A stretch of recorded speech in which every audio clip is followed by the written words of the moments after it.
Denver Wine Radio with Paul Bonaquisti and Cha-Cha Chavez. Presented by Bonaquisti Wine Company and Cha's Back in the Day Cafe.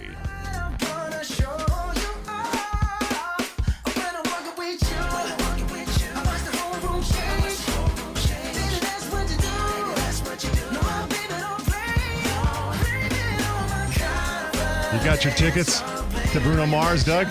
No, I'm sorry, I missed out on that one. But I'm grooving out here. This All is right. Next best thing. We love Bruno Mars. This is Denver Wine Radio. I'm Paul Bonaquisti. My co-host, she'll be here any minute, is Cha-Cha Chavez, the one and only. And then our guest in studio, Doug Kastke, Executive Director from the Colorado Wine Industry Development Board. And we're talking about Colorado wine. And so just before the break, the 10 best wine getaways in the world. And let me just throw a couple at you. And this is according to Wine Enthusiast. All right. So they should know something. This is the current issue of Wine Enthusiast. And we're right up there with Tuscany. You've heard of Tuscany. Melbourne, Corsica, Hong Kong, Cape Town, and more.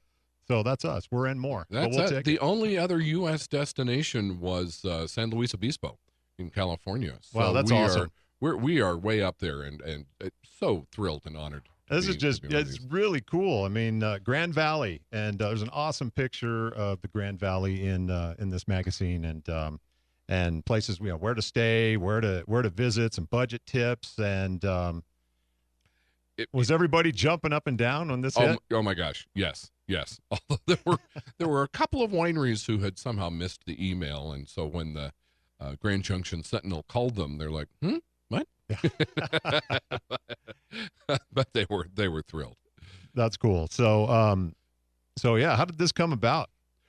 The Wine Enthusiast, first off, I think they are a great magazine for seeking out new regions. They're not tied to Napa and Sonoma and Bordeaux and the old standards, which are great places, but they're willing to seek out new areas. So they've been here a couple of times. They visited Colorado Mountain Wine Fest, which, by the way, USA Today named as the top wine festival for 2017. And that happens the third weekend of every September over in Palisade. So they were there last year or the year before, and they've been back doing some exploring on their own once or twice since then. They've just been thrilled by what they saw, and that picture, I think, is one of the indicators that they were just dumbfounded by the beauty that's here in Colorado. Yeah. And, oh, look, there's grapes in there, too.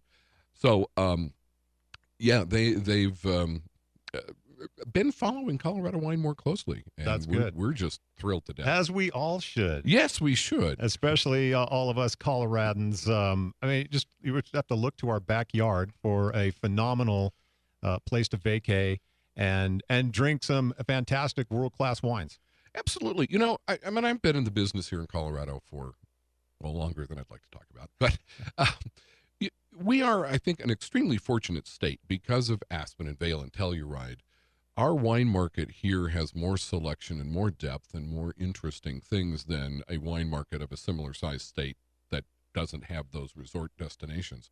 So I think our consumers, I don't want to say we're spoiled here, but we're a little more skeptical because we've tasted wine from all the great wine regions around the world. And so you say, yeah, we're growing wine over in Palisade, and it's really good. Mm-hmm.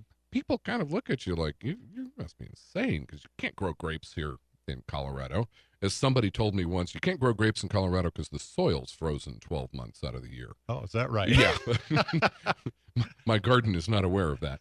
But, once people try the wines, they're amazed and thrilled and excited, and it blows them away that, we can grow grapes here in Colorado. We can grow really, really good grapes here in Colorado. We can, and we do. And for me, as a winemaker, I don't grow any grapes, but I buy grapes from different growers.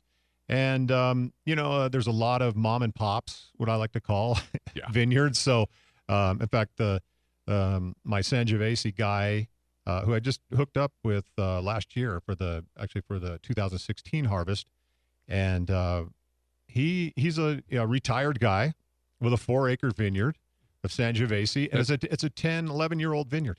Oh, that's great. Yeah. That's Yeah. amazing. And 4 acres is about the average size across the state. I mean, there's a lot of growers who have 20, almost 30 acres, but by and large, the average is right around 4 acres. And it's people who wanted to get away from the city, find a great place in the country over on the western slope, and plant some grapes. Yeah. And so, yeah. So you know what? And just thinking of my guy, Ed Cusal. He it reminds me of people who want to retire and then start a vineyard / winery. Yeah. And Yeah. Well, and it's fun to get his perspective now on it, because that's what he did. He retired and he started working this vineyard, and he's never worked so hard in his life.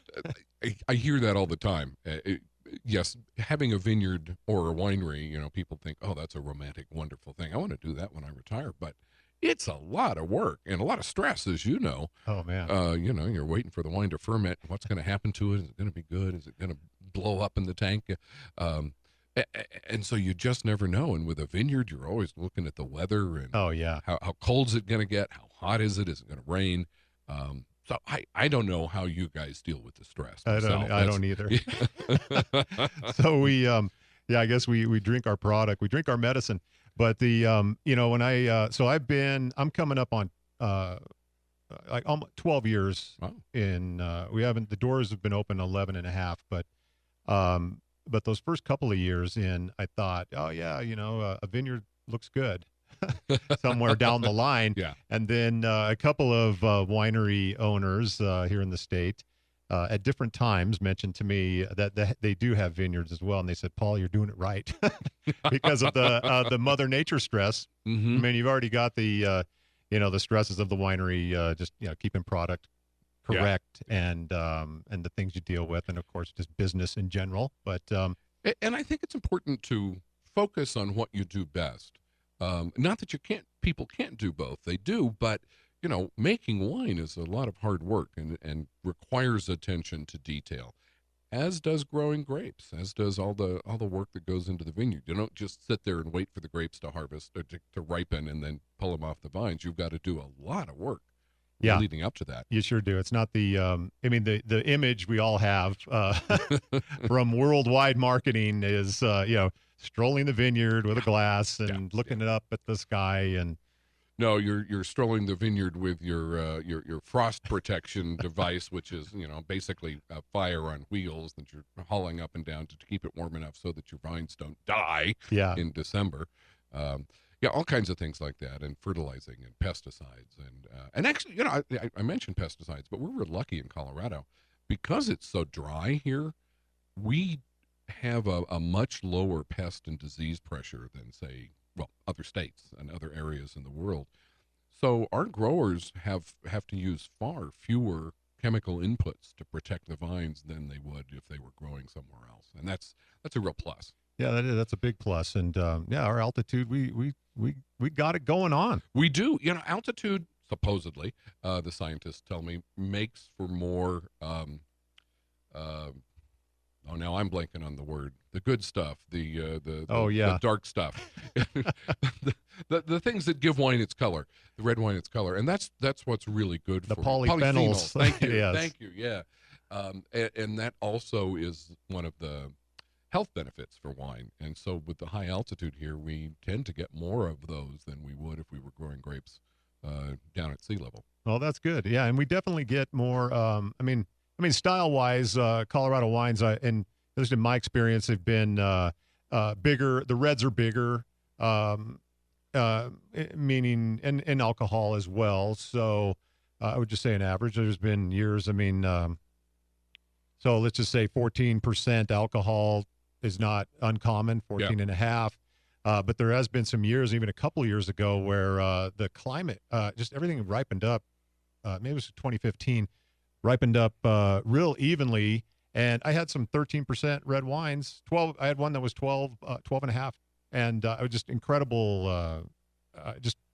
15 was the first year after a string of really bad vintages.